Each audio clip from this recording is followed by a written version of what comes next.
Okay. Okay, we're recording. All right. And you're going to be able to send this to me and then I can add Yeah, my music in it'll and be a stuff. link to a Dropbox file. I don't have Dropbox. Doesn't matter. Okay. Anyone, like it'll be the link. It'll be MP3, and then you can download it. Okay. Mic check. All right, I'm going to sit back and just be a guest. Okay, so don't talk until I talk to you. All right. And don't make any noises that I have to edit out.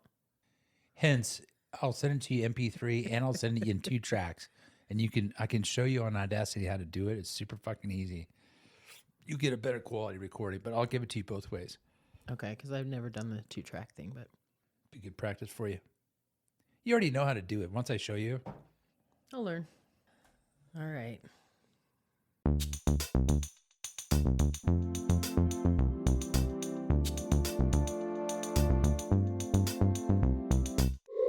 Hello, cyberspace. It's me, Angie, and I welcome both you and your ears to an episode of Life, Love, Music, and Space Travel. In case you're wondering who Angie is, I'm Angie, and I'm super stoked to spend some time sharing with y'all some of my experiences and thoughts on living, loving, music, and space travel, or spiritual experiences as I often refer to as space travel. A rather broad spectrum, right? Well, my hope is to always share something that resonates with, intrigues, excites, or perhaps inspires you. On that note, I invite you to sit back, buckle up, and take a little trip out into the cosmos with me.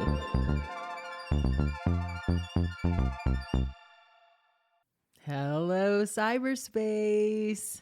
It's me, Angie, coming to you with episode number 53 of my podcast, Life, Love, Music, and Space Travel. And I'm coming to you tonight with my first ever interview. I'm actually in Colorado right now, and this is my first episode since my hiatus. It's been about a month, I think, since I've released an episode, and I'm sitting here in Eagle, Colorado, with my dear friend Alex Mintling. I've mentioned him quite a few times on my episodes because he's been my inspiration to starting my own podcast. He's actually the head dude behind The Builder's Journey, and I've been on his show quite a few times. We actually just recorded an episode prior to my recording this episode. Say hello, Alex. Hello, Alex. I knew it. I truly am honored to be your first guest on the show. I've been prodding you. We've been talking about it for a few years now. It's wonderful. We're sitting in his studio, and he's got all the cool setup stuff. He's going to send me home with an MP3 of some sort, and then I'm going to have to download it and learn how to edit some tracks. So as usual, he's giving me an opportunity to learn and grow. So Alex and I have known each other for a long time. We met quite some time ago on a journey of self-discovery, both of us. And we have continued on that journey, but we reconnected a few years ago. We had a moment actually in the parking lot of Alpine Lumber. It was actually the day I had just found out that my uncle had passed on. And Alex was there to give me a big giant hug. And then he broke my glasses in the process as well. I forgot about that. With his big bear hug. He's got a good hug. But we've continued to maintain a friendship that's grown quite a bit. I think we've had some rocky moments in our last few years together, but it has stood the test of time. And here we sit a few years later with my life having changed quite a bit and him continuing on his journey. Once again, it's my pleasure to be sitting in your studio and finally getting the opportunity to interview you, have you as my guest. Yeah, well, thanks for having me on the show. And I really, from the bottom of my heart, I'm so proud of you for what you've done with your podcast. I'm a fan, and now I'm a guest on your show. So I'm truly honored and kind of, I'm not going to lie to you. When you were like, I'm going to start a podcast, I'm like, I've heard that from so many people. Oh, I'm going to start a podcast, and they never do, right? Well, you said it, and you did it, and you're doing it, and I'm just so proud of you. I appreciate that. It's been quite a ride. I enjoy listening to your podcast, The Builder's Journey. I include you in every one of my episode show notes, a link to it. You've been interesting. Not only have you done a lot of interview stuff with a lot of diverse people, a lot of the local people in the community, the politician stuff. You've done interviews with a lot of people in regards to mental health, and we'll definitely get into that because that's been a really inspiring area for me to listen to. I mean, you've had some pretty heavy duty, intense conversations with people. And then you do what's really my favorite are your solo casts, where you do some reading out of the local paper here in the Eagle Valley called the Vale Daily. And for anyone who hasn't listened to Alex, I highly suggest that you listen to his solo casts. They're humorous, and I think one of them was about a fart. Oh, Angie. I've got 250 episodes published, and you bring up the Marty McFarty episode. It's necessary to listen to. So you went there. Of course. Yeah, so April 1st of a couple years ago, so April Fools, I interviewed Marty McFarty, and I'll just leave it at that. What was the inspiration behind having him on your show? Well, a lot of podcasters have done some really creative April Fool's jokes. Oh, we're canceling the podcast. And I was going to do that one. Like, this is going to be the last episode. Like the big Joe Rogan style podcasters that have millions of downloads and listeners. But the impact for my podcast of saying, I'm going to cancel it, and then saying April Fools, like it just didn't hit. It just didn't have the, because like 7 listeners are like, oh, well, moving on, you know?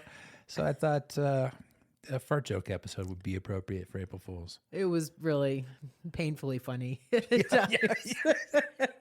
it's well worth a listen. I went on a date with a girl one time, and somehow that episode came up in conversation, and I've never talked to her since. It definitely takes a certain type of person to enjoy and really get what you were putting down, picking up what you were putting down. I appreciated it. On a little bit of a more serious note, what was your inspiration in getting into the world of podcasting?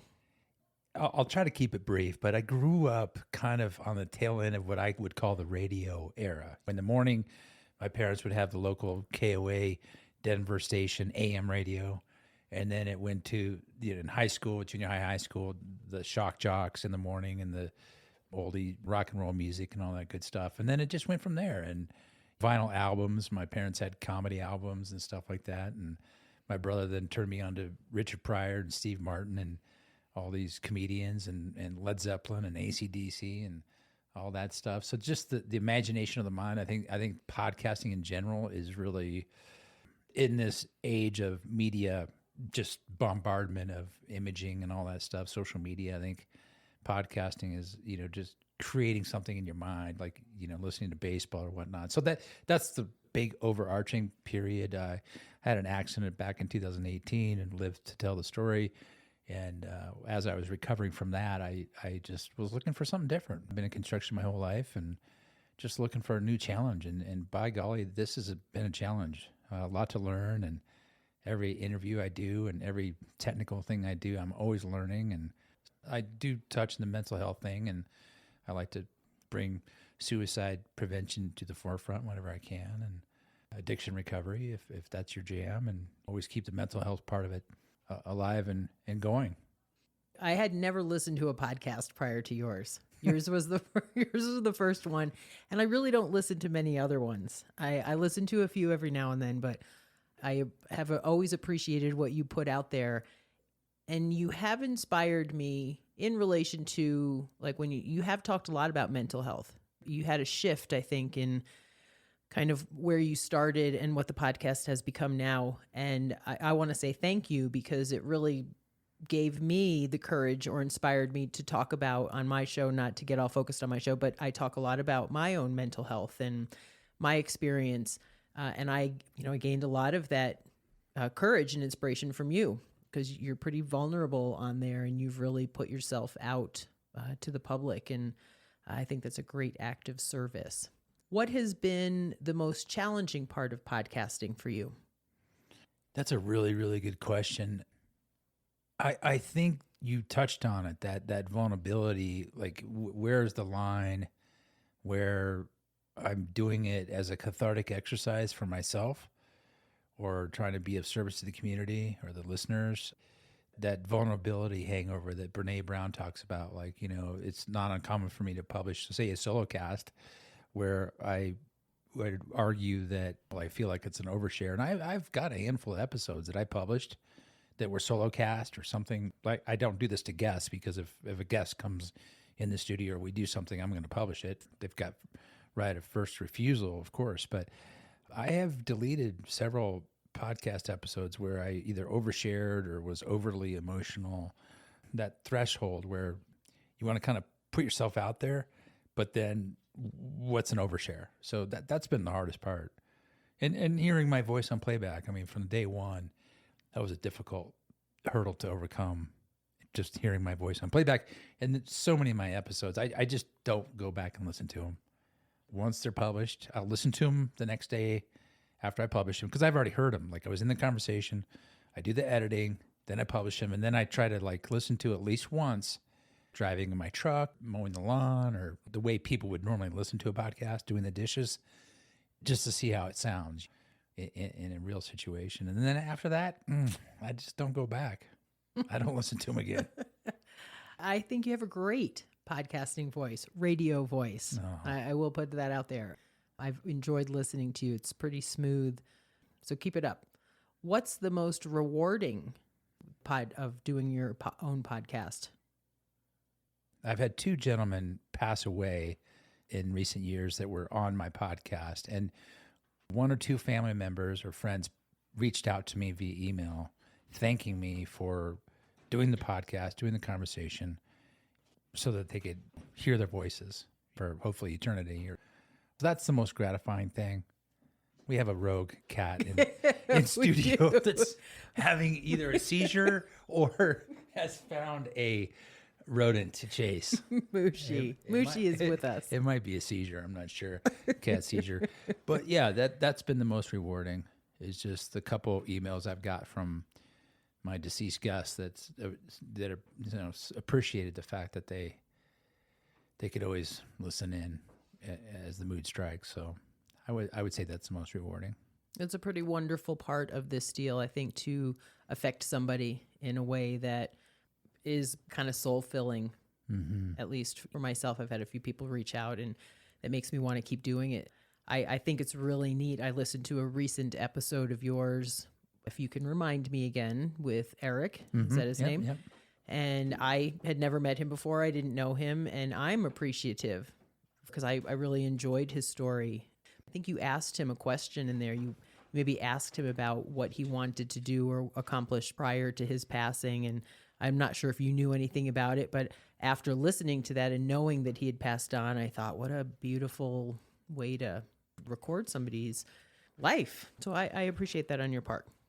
Full disclosure, a lot of people knew he lost his battle with cancer ultimately, but I knew his status and all that stuff. So Eric was in on it. I mean, he wasn't offended by any means, but I did ask him, what do you want your legacy to be? What's on your bucket list?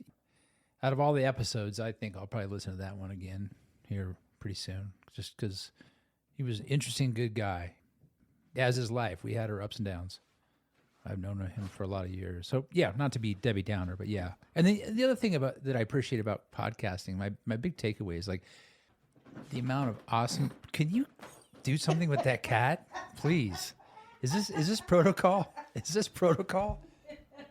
Like, we go on the air and now he's just, oh my gosh. All the wonderful people I've met through podcasting, whether it's you and I going to the podcast conventions down in Orlando, which are always fun, so much fun, like meeting the people and interviewing them and just having a blast. And then the people I've met, just wonderful people. And I've learned so much from my guests that I've had on the show, you included. It's really an honor to host a podcast. It is. Great answer. Great commentary. I'm going to kind of go off of something that you mentioned out of curiosity. Do you have any things on your bucket list? I was afraid someone might ask me. Yeah, I guess I do. Wow. See, when the roles are reversed. Under pressure. I love that song. Some of the things on my bucket list, as I get more wisdom, and an analogy for aging, as I get more wisdom, some of the things kind of fall by the wayside. What I thought was important at 25, 35, 45, even 55 are less important now. Helicopter skiing in France or something, that's not really what it's all about. And it's probably more relationship based, spending time with quality people, having quality experiences. I want to travel more. I've been reading up on the Suez Canal, of all things, how it was built, when it was built, just odd things like that. I would like to travel and really expand my purview. And this is coming back to you. I know life circumstances have presented themselves where you're not in Eagle County anymore, but I'm going on 31 years in Eagle County. And I'm ready to turn the page. Like, I'm kind of like envious. You just come here, do your thing, do a little work, and then you can bolt. Like, I'm like, oh, there goes Angie. Lucky. Not that I don't love the Vail Valley, but 30 plus years in anywhere. Can you do something about that cat? I mean, seriously, this is your podcast. We've been hijacked by Mooshie. Maybe we can edit the pause out, but you can kick him out. Maybe we can close the door when he goes outside. He's such an attention whore. That's a cat for you. We have two of them in here, too. Like the cat has said squat to me the last week, like giving me the silent treatment. And now you come in here and we start the podcast interview, and he's like a maniac. He's come in to steal your thunder. He's an attention whore. Thunder. He's jealous. He is probably a little bit jealous for some attention. Leading off of the bucket list idea, you have, I feel like, led quite an interesting life. I mean, you grew up in Boulder. I'm sort of jumping in. You have lived in the Eagle Valley here, or the Vail Valley as it's also known, for 31 years. You've had a pretty long career as a builder. Maybe you can go into a little bit more into that. And you've mentioned it, goals, desires, bucket list kind of stuff. Is there anything in your immediate future that you're thinking of shifting? Like, do you think you have an idea of changing the trajectory of your life where you are now, or you just kind of keep rolling with it for a little bit? Well, I would like to, we've talked about this before, but I would like to change my celibacy status. We do both have that in common. I think there's been a pretty dry spell. It's not a club that I really appreciate being like the chairperson of. Right. The celibacy chairperson. Like, it's not, I don't like to brag about it. Right? You're not going to go on Instagram and go, oh yeah, day 1,432 of being the celibate club member president. Right. Like, I'm not proud of it. So immediately changing your celibacy status. That would be on the top of my list. Even if I got to pay for it, you know? Can we go there on your podcast? I don't know. You seem, sure. You seem pretty flexible. I think, as I mentioned earlier, I'm always hoping for the explicit option when it comes to posting my podcast on Libsyn. I use Libsyn, and it gives you the option of explicit or whatever the other one is that I never use. I only swear on days that end in Y. Right. I'm a big fan of profanity, so don't be afraid to use some profanity on the show. If it makes you comfortable, Angie. When it's appropriate. Yeah. And it's always appropriate, isn't it? There's always a shock value. Like, you got to go for shock value. Exactly. Pretty much a lifetime Colorado native. I think you've lived outside of the state maybe a little bit.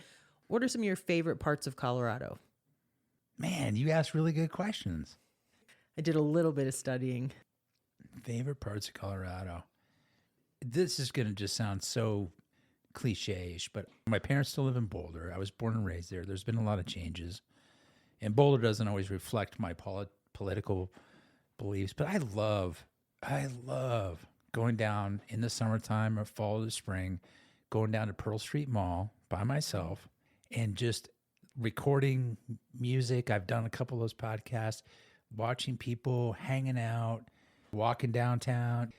I get a lot of the nature stuff here in Eagle County, right? You could talk about all the skiing and cycling and da-da-da-da-da. But, there's just something special about Boulder that I can't seem to get away from, have a real appreciation for. Like I said, Boulder's a very, very unique place, I think, in a lot of ways. And so, yeah, just a nice, you get an ice cream and people watch and cruise up and down, listen to the sounds and smells of people dining and enjoying themselves and the homeless people, and it's all good. Did you expect that answer?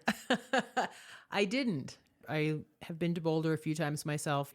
It resonates with me, the Pearl Street Mall and what's going on. And it is my preference over something like Denver, in truth. It's not even comparable. It's just, it really has a cool feel to it. There's a lot of diversity, which is nice. And you've previously talked about ketamine on the show, but I do have a ketamine provider in the mountains and one down there, and they've recently moved their medical establishment to the west end of Pearl Street Mall on Pearl Street. So it's really enjoyable to do a treatment and then cruise up and down the mall and then grab something to eat. And so. Talking about ketamine, because it is one of my favorite K words, and I do talk a lot about it on my show. You were my introduction. You were the person who introduced me to the possibility behind it. And I'm forever really eternally grateful. It's been life-changing and life-saving for me.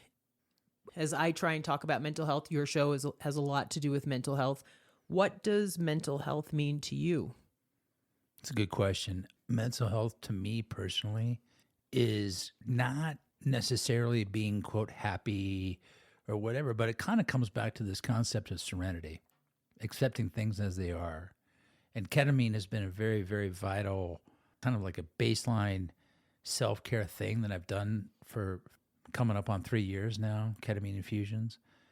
And it's really helped regulate my central nervous system, whereas other modalities of treatment over my 20s, 30s, 40s, and into my 50s have not been as efficacious. So just the serenity prayer. God, grant me the serenity, accept the things I cannot change, the courage to change the things I can, and the wisdom to know the difference. When you know what's hitting the fan in my life, if I can come back to that prayer, then it's all good. It would be easy for me to get spun out on politics right now. It would be easy to get spun out on money. Like, there's so many things I can spin out on at a moment's notice, but I don't do that anymore. If I consciously spin out on something, it's a choice at that point. I am going to be really angry at my coworker, a subcontractor, or an owner. Then I kind of know, like, hey, I'm going to spin out on this and I'm going to kind of indulge that. But now I just don't spin out like I used to. So for me, right now in my life, I've still got problems. I've still got things going on, but I get to pick and choose what I'm going to spend my energy on. How many episodes do you have? Close to 250, maybe a little over. So 250, and I know you've mentioned that you getting into podcasting was sort of a helpful process for you. You had the accident. We'll mention the episode also that was number... Don't remember. Shit Happens. So look up the Shit Happens episode on the builder's journey. You can hear a little bit more about that, a large part of his personal experience. But have you found podcasting to be helpful in your mental health? I know for me, podcasting has been a really great way to work through some of my stuff, putting it out there. As we were talking about earlier, you mentioned a podcast like No One's Listening. Sometimes I wonder why I'm doing it. It's been a really cathartic process for me to talk about my experience. Have you found it to be helpful more often than not, or that it's a big part of your wellness journey? Yeah, excellent question. Well, I'll be real succinct about this. I started the podcast thinking that, if I just, kind of justified it, the expense and the effort and the emotional energy that it would take and the kind of the risk it would take. And if I could just save one person's life or change one person's life. Well, guess what? My own podcast saved my own life. I walked around on this planet with an undiagnosed post-traumatic stress injury. I prefer not to call it a disorder. And through the podcast, and I'm not going to bore you with the details, I got turned on to ketamine and met so-and-so that met so-and-so. And then I talked to so-and-so and they're like, hey man, call Derek. This guy, Derek, had never known. And then next thing you know, I'm off on this whole other tangent in my life that has just been absolutely profoundly life-changing. Not always easy, but profoundly life-changing and absolutely saved my life. So did the Builder's Journey podcast save someone's life? I can unequivocally say yes. Unequivocally, because it saved my own life. And I know that sounds really self-absorbed and narcissistic, but it wasn't me that did it. It was the people willing to take a chance on me, to come in the studio, to, hey, you want to be my podcast? And they're like, sure, like an unproven entity. And they would graciously share their information. And the next thing you know, like I'm meeting all these people and it's like, oh, wow, it's a different way to live. I don't know if that answered the question. It does. Great answer. Great answer. Before I go too much further, I just want to let everybody know that I've talked about pod decks. And so I have been using that for a couple of my questions, and I'm going to use it a little bit further. Bring it on. And some of the questions that I've already pulled from are from the self-growth, I think, or the mental health deck. I'm not sure on that, but you may have already answered this, but I'm going to ask it again from the question. What are your hopes and concerns for your community and or the country with the rise of mental health issues and concerns? Just touching on it, before we probably won't go into it a whole lot, but mental health, we had a conversation on an episode we just did prior to this, thinking about like, what does mental health mean?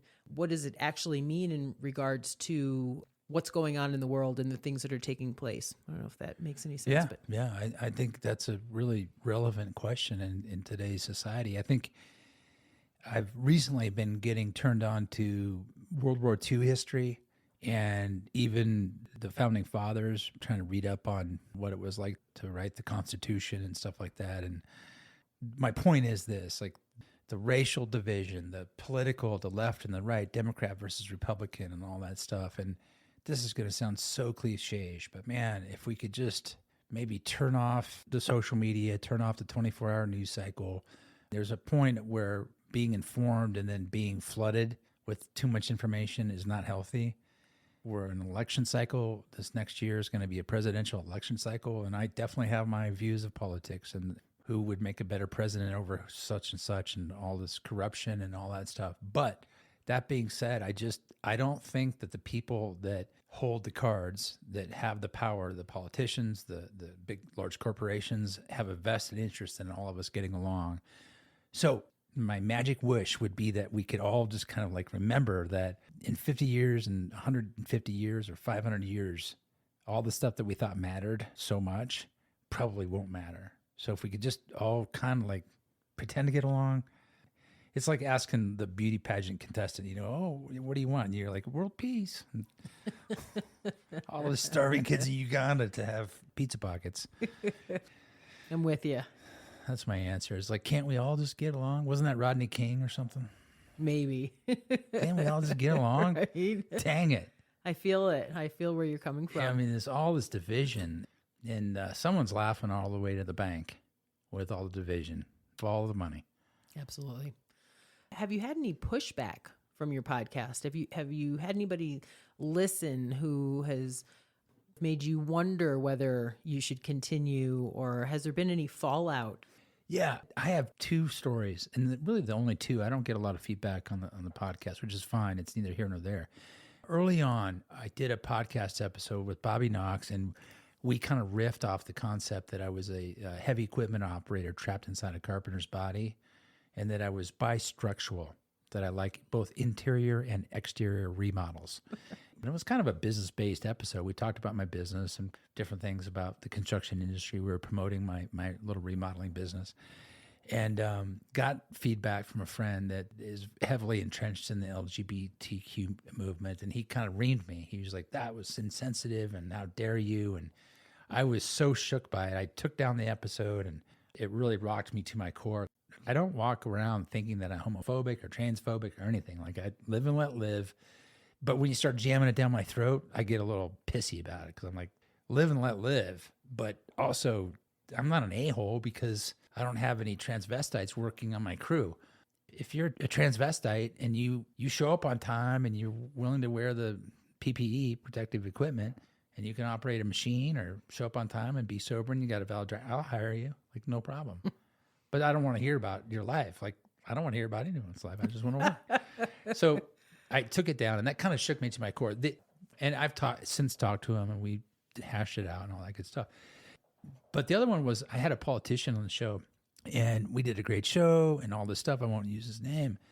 And then Derek Ayers and I did one on guns, and it was kind of a gun control one, I guess. And he's anti-guns, and he sent me a super duper respectful email disagreeing with what we were saying about guns and whatever. But it was super respectful, and I'm like, wow, that's so neat that the guy thought highly enough of me and the show to write me a nice email, incredibly respectful, disagreeing with me. And I said, hey, when you get a chance, come on the show and we'll share your side too. Life is life, and he's going his direction, and I haven't had a chance to get him back on the show. But that was meaningful because I'm like, okay, somebody's taking this seriously, and they thought highly enough of me to send me a respectful email that they disagreed. And that was really flattering. It was really neat. I liked it. I like it when people disagree, but they put some thought into it.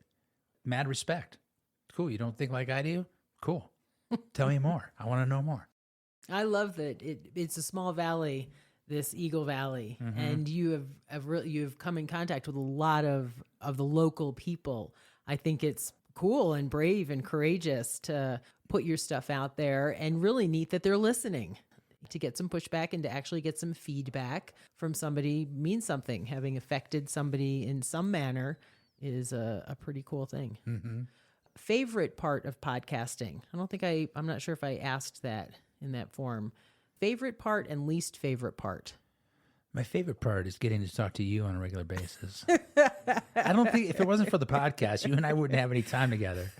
I know.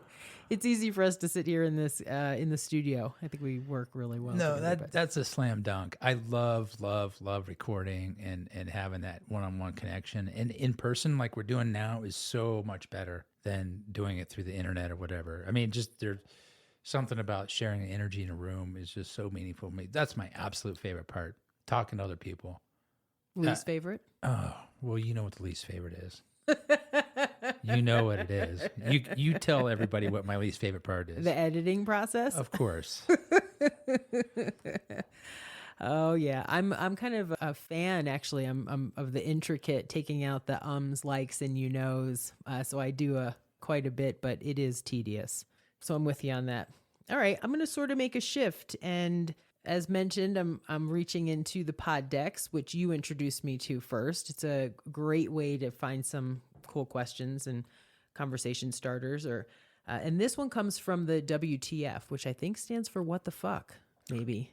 I'm pretty sure that's the deck Angie. that this is coming Am I from. blushing? I was hoping you would actually use the word, use the word a-hole instead of asshole, which I'm all about. I did? I said a-hole? Yeah, don't be afraid to. On this episode? Yeah, don't be afraid to use I didn't even know it. Because you're so much more PC than I am. Yeah, correct. Yes. All right, let's see here. If humans came with a warning label, what would yours say? If humans came with a warning label, what would mine say? Hot to the touch. Hot to the touch. On fire. Like a hot stove. Yeah, I like it. Good answer. That's Good answer. where did you get that? That's out of the pod decks. That's like I said. What the fuck? I did not see that one coming. All right, we're gonna go with the next one. Yeah. What kind of secret society would you like to start? Well, this is not going to be a flip answer. A psychedelic society, of course, like all the legal psychedelics, for mental health, not necessarily for party and recreation. I think for mental wellness.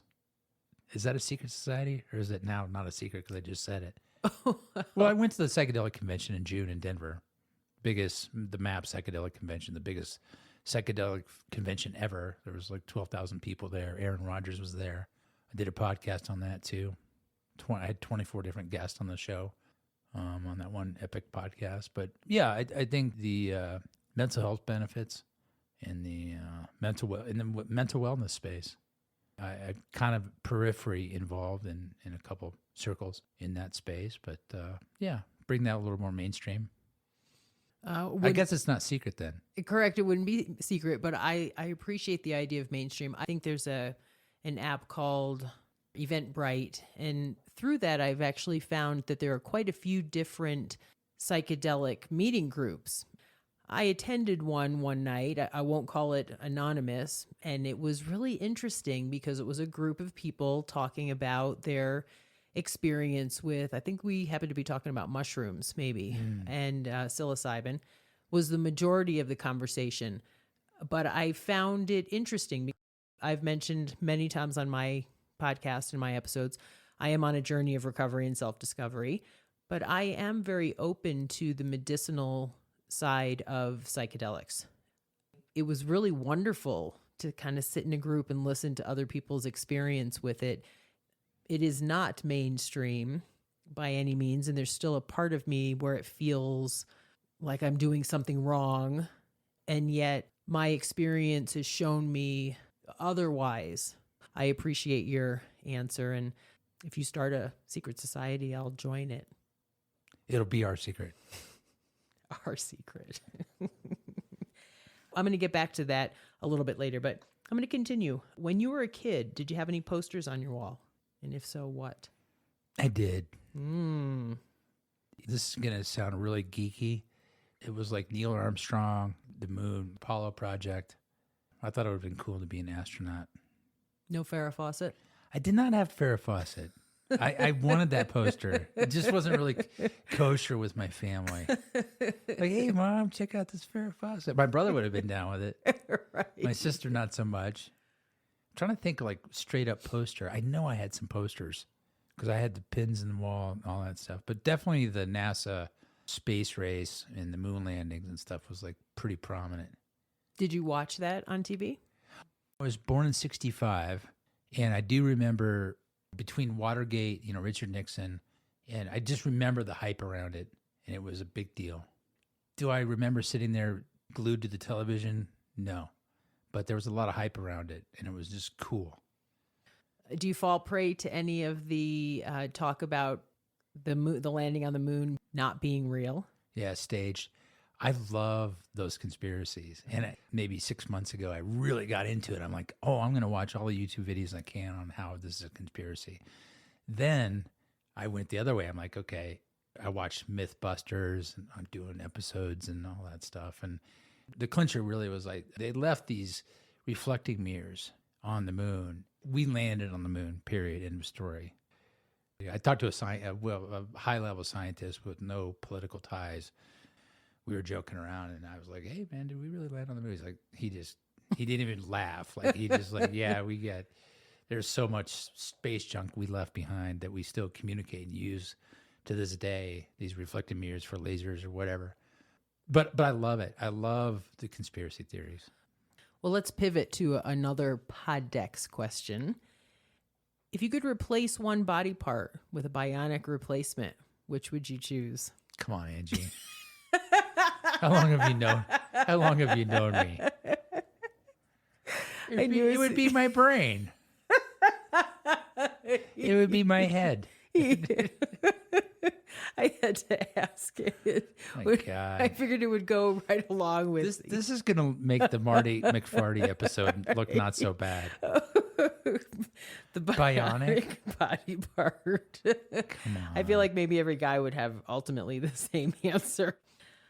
On a bit of a more serious note, I kind of asked about goals or bucket list stuff. What's keeping you from taking the next step in what you want to do now? Another excellent question. I didn't see this coming, Angie. Didn't think I'd repeat be prepared. repeat the question again. What's keeping you from taking the next step in what you want to do now? That would be, I guess, like, I'm not really sure what you want to do now. Do you want a serious answer for that? Yes. All right. I heard on a podcast a long time ago, and they were saying it very flip. It was two people. I don't remember where I heard it, but the one guest was like, either have kids or find God. I don't have any kids. And I kind of like don't like that phrase because it's like, I'm not looking for God. That's not what I want to do with my life. I want to have a successful business, get laid once in a while, live my life out, win the lottery, whatever. I want what most people want, right? Some serenity. So I'm not really looking for God, but I kind of have to find God because I don't have the kids. I don't have the Maslow's hierarchy of needs in my life has been met by the grace of God or the guy upstairs or the universe, whatever you want to call it. Something other than me has aligned so that I'm not homeless and I'm not hooked on heroin. By the grace of God go I.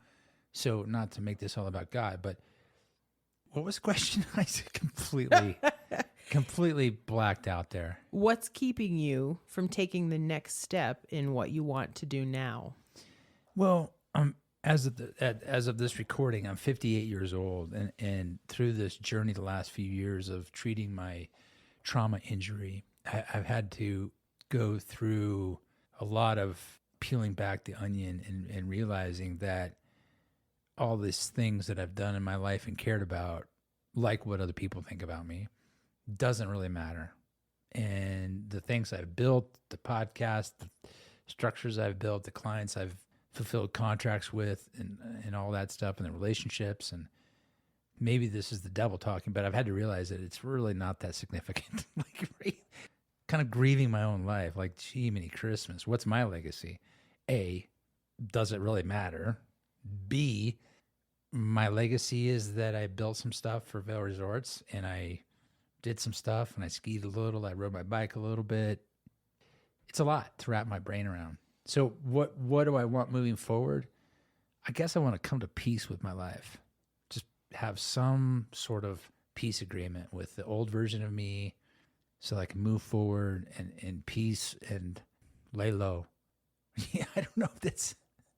I appreciate that answer. And once again, not to steer it towards me, but I'll talk about it more on another episode of my podcast.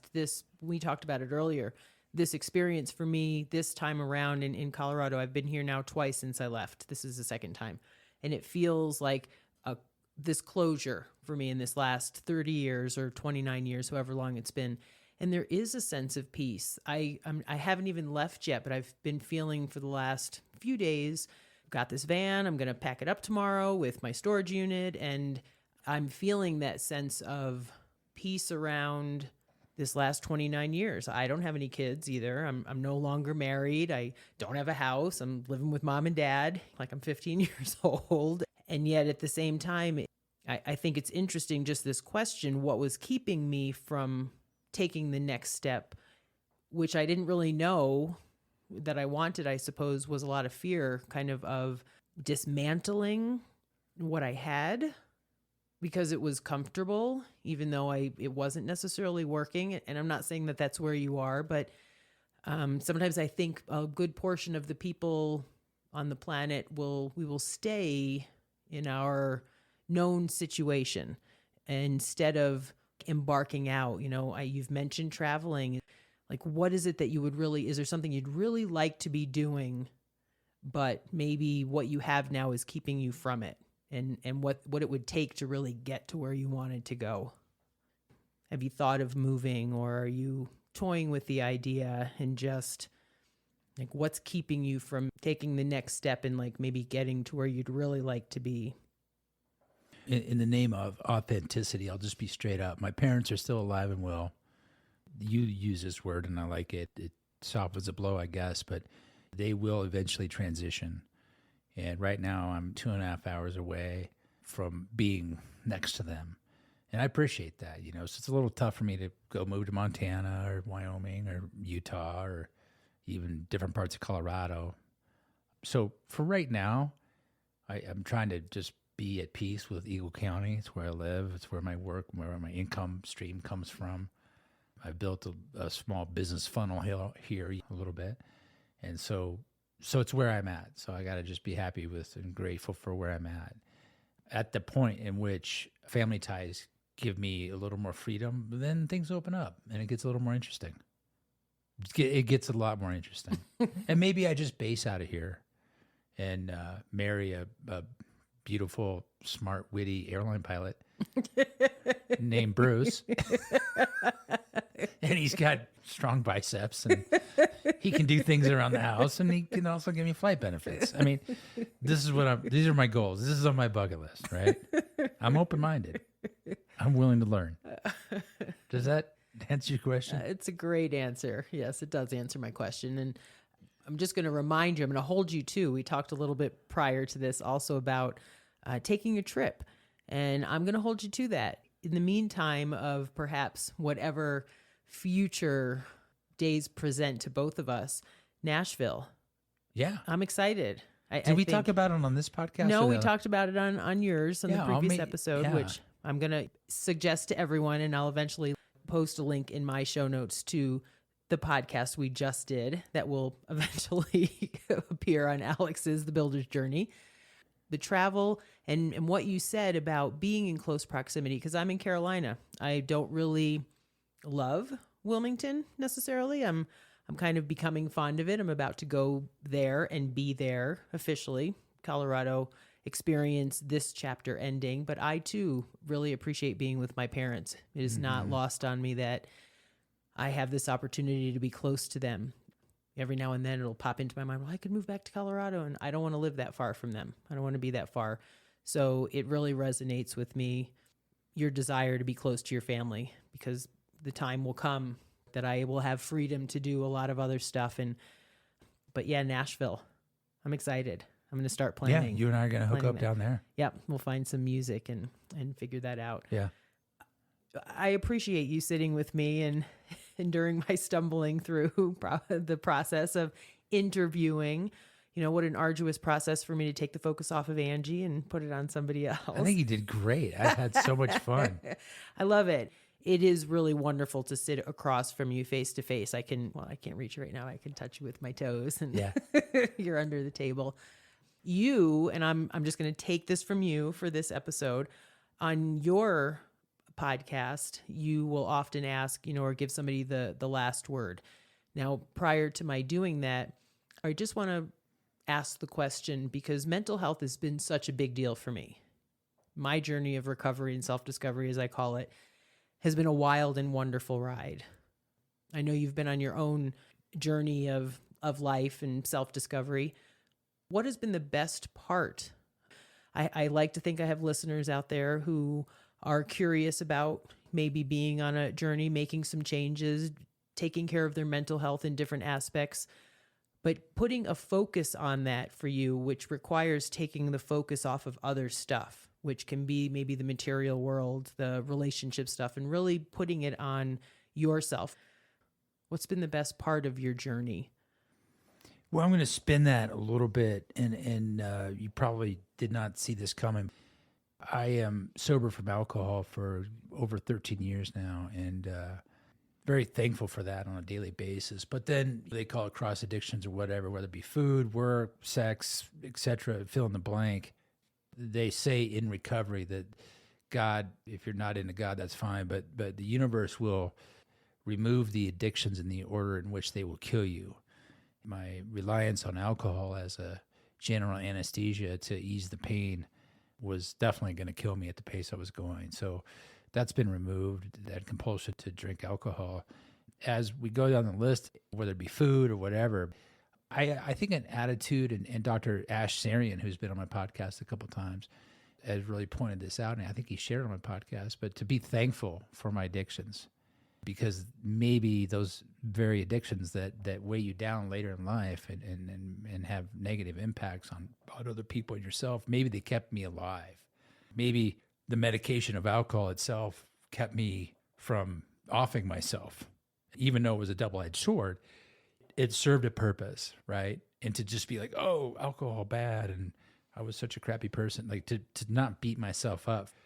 Maybe my compulsion to grab the pastries or to kind of go that route. And food freedom is something that is I want on my bucket list, and I'm taking necessary actions to do that. But to be thankful for, we'll call them the addictions, to the negative trauma response behaviors that served me at some point in time to keep me going, that maybe don't serve me, but then to still have kind of an attitude of gratitude toward whatever it is. Because if I hate everything about, say, alcohol or working 85 hours a week or whatever, then that's kind of like hating myself because it was part of it. So I don't know if that's too esoteric, but just to be grateful for even our addictions. Maybe that's the thing that's kept us alive. Yay. I appreciate it. And with that, I'm going to give you the last word. That's it? You're going to give me the last word? Yeah, I'm going to give you the last word. I'm going to give my last words is how I started this podcast. So proud of you for doing this. Like I said, I just was like, oh, Angie, you're going to start a podcast? I'm like, yeah, right. Next thing you know, bam, you start a podcast, you publishing, putting it out there. I'm just so proud of you, man. So I love our friendship and the highs and lows, and I'll see you in Nashville. I love you, my friend. Love you too. Thanks for being my guest. See ya. Bye. Bye. How do you feel about that? That was great. It's not like I had a bunch of pre-canned answers. How'd I do, you think? I thought you did great. So we've reached the end of today's episode. Thanks so very much for listening. It's now time to reconnect to planet Earth and all that comes with living on the blue ball. I'd love to hear your ideas for future episode topics, along with any and all positive and or constructive feedback. Please feel free to contact me at ashysbadass@gmail.com. Thanks again for spending some time with me and allowing me to share myself with you. Until next time, please be gentle with yourselves, be kind to animals, and do all you can to allow your authentic selves to shine brightly.